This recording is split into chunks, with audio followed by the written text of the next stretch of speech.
नीति की नई नई शादी हुई थी। ससुराल भी ज्यादा बड़ा नहीं था। सास ससुर और एक कुंवारी ननन। नीति को ससुराल में एडजस्ट होने में ज्यादा टाइम नहीं लगा। घर पर सारे काम वाले थे, तो अपने ऑफिस के काम के साथ साथ किचन का काम नीति अकेले ही संभाल लेती थी। अब उसकी सास को भी काफी आराम हो गया था, इसलिए वो भी बहू की तारीफ करते करते नहीं थकती थी। नीति भी अपने ससुराल में बहुत खुश थी। सास के रूप में माँ और सहेली के रूप में ननन मिल गई थी, क्योंकि नीति की ननन हम उम्र ही थी। मगर उसकी ननन खुशबू की एक बुरी आदत थी। वो नीति का हर सामान बिना उसकी इजाजत के ही यूज कर लेती थी। कभी उसकी सास ने भी उसे इसके लिए मना नहीं किया। नीति मायके में अकेली बेटी थी, तो उसे अपनी चीजें शेयर करने की आदत नहीं थी। नीति को अपनी ननन की यही आदत बड़ी बुरी लगती थी। एक बार उसने अपनी माँ से इस बारे में बात की, तो माँ उसे समझाने लगी, बेटा इस तरह की बातें तो ससुराल में आम होती है। जैसे तू यहाँ पर मेरी साड़ी और मेरी ज्वेलरी यूज कर लेती थी, वैसे ही तू अपनी सास और ननन का सामान भी उपयोग में ले सकती हो। छोटी ननन तो बहन के समान होती है, इसलिए किसी भी चीज को शेयर करने में तुम्हें कोई परेशानी नहीं होनी चाहिए। माँ की बात सुनकर नीति ने अपना कोई भी सामान यूज करने से मना नहीं किया। उसकी ननंद उसकी इस आदत का फायदा उठाती। नीति का नया कॉस्मेटिक हो या ज्वेलरी, वो बिना पूछे ही यूज कर लेती थी। ड्रेसेस तो सबसे पहले उसकी ननंद खुशबू ही पहनती थी। नीति को कभी उससे कुछ लेने की जरूरत नहीं पड़ी, क्योंकि उसके पास सब कुछ नया कलेक्शन था। हुआ यूँ कि एक बार ऑफिस पार्टी में उसे थीम के अकॉर्डिंग ग्रीन कलर का गाउन पहनना था, जो उसके पास नहीं था।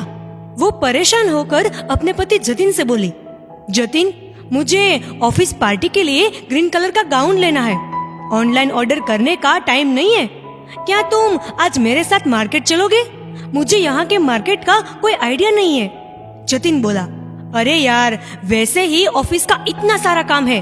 वर्किंग डे में मुझसे उम्मीद मत करना कि मैं तुम्हारे साथ मार्केट जाऊंगा। वीकेंड होता तो अलग बात होती, मैं नहीं आ सकता प्लीज।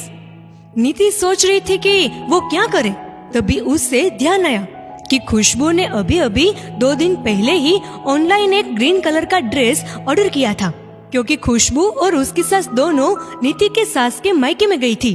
तो नीति ने वही ड्रेस उनसे बिना पूछे अपनी ऑफिस पार्टी में पहन लिया। नीति ने अपने व्हाट्सएप स्टेटस पर जब उस ड्रेस के फोटो डाले, तो खुशबू और उसके सास दोनों बहुत नाराज हो गई। जब दोनों लौट कर आई, तो खुशबू गुस्से में बोली, भाभी आपको मेरा सामान यूज करने से पहले एक बार पूछ तो लेना था। मैंने मेरी फ्रेंड की शादी के मेहंदी फंक्शन के लिए ग्रीन ड्रेस ऑर्डर किया था, मगर आपने मुझसे बिना पूछे इसे पहन लिया। अब मैं वहाँ पर क्या पहनूंगी? पहन लिया वहाँ तक तो ठीक था, आपने इस ड्रेस में अपने फोटो भी सोशल मीडिया पर डाल दिए। अब जब मैं इस ड्रेस को पहनूंगी तो सबको लगेगा कि मैं अपने भाभी के कपड़े पहनती हूँ। सास भी अपनी बेटी का फेवर लेते हुए बोली, नीति तुम इतनी बड़ी हो, मगर तुम में इतनी सी भी समझ नहीं है कि किसी का सामान यूज करने के पहले एक बार उसे पूछ लेना चाहिए। अपनी सास और ननन की बातें सुनकर नीति को बड़ा बुरा लगा। उसने तो कभी अपने सामान का यूज करने के लिए खुशबू को मना नहीं किया। खुशबू भी तो उसकी नई ड्रेस पहनकर उसकी फोटो सोशल मीडिया पर डाल देती है, तो लोगों को ये लगता होगा कि नीति अपनी ननन की उतरन पहनती है। उनकी बातें सुनकर नीति की आंखों में आंसू आ गए और वो बोली, दीदी मैंने तो आपको अपना समझकर आपका सामान यूज कर लिया था, जैसे आप मेरा सामान यूज कर लेती हो।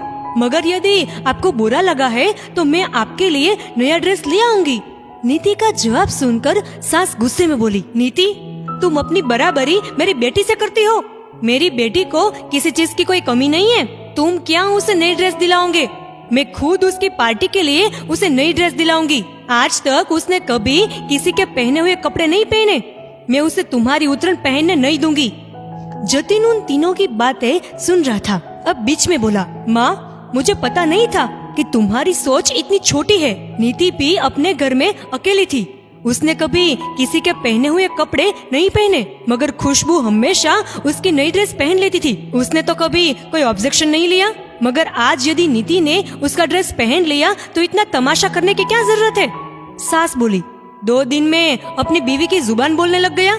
खुशबू इस घर की बेटी है, हर चीज पर उसका पहला हक है, फिर वो चाहे मेरे कपड़े हो या नीति के, समझे तुम?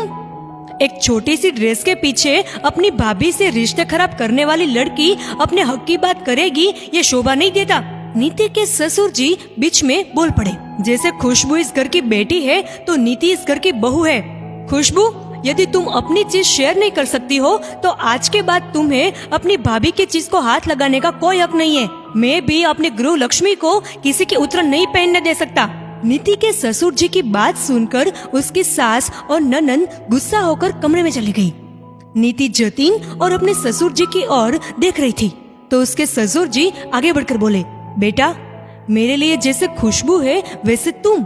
मैंने हमेशा से उसे गलत के खिलाफ आवाज उठाना सिखाया है और तुमसे भी यही कहूँगा कि अपने हक के लिए तुम्हें खुद आवाज उठानी होगी।